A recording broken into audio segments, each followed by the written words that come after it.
Ce jeudi 28 décembre sur France 3 sera diffusé le film La gloire de mon père, un film articulé autour du héros Marcel Pagnol, incarné par Julien Siamaka. Mais le jeune comédien avait 11 ans à l'époque de sa sortie en 1990. Qu'où est-il devenu aujourd'hui? Si est-il 1990 que les spectateurs ont découvert les aventures de Marcel Pagnol, un jeune garçon du Sud à l'accent chantant.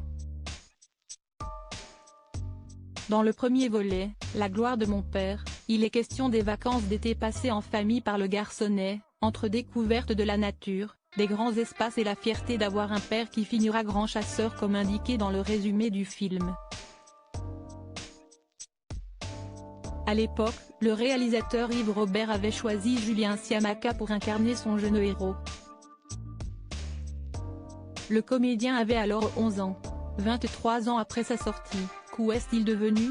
Une évolution bien loin du show business contrairement aux jeunes acteurs qui débutent, et qui, en règle générale, poursuivent dans la voie du cinéma. Julien Siamaka scène est largement écarté. Après avoir tourné Le château de ma mère, dont le succès a été un peu moindre comparé à celui de La gloire de mon père, l'acteur a repris ses études comme indiqué par le site de Télé Loisirs.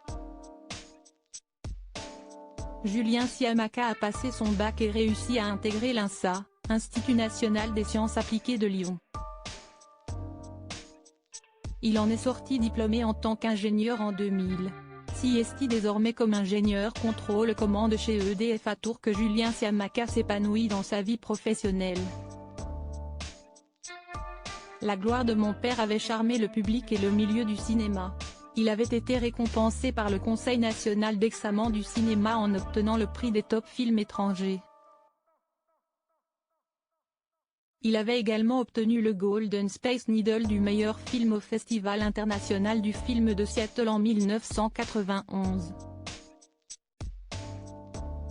La même année, s'il est reparti bredouille de la cérémonie des Césars, il fut nommé à 4 reprises dans les catégories meilleure actrice dans un second rôle, Thérèse Liotard, meilleur espoir masculin, Philippe Huchon, meilleur costume, Agnès Nègre, et meilleure musique originale, Vladimir Cosma.